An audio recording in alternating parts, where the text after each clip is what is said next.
Naghain ng reklamo sa ombudsman ang journalist group na Freedom Fund for Filipino Journalists laban sa dalawang opisyal ng Bureau of Jail Management and Penology o BJMP at PNP.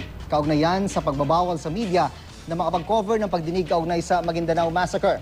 Ayon sa grupo, ika-14 pa lang ng Agosto nang pagbawalan silang papasukin at mag-cover sa pagdinig.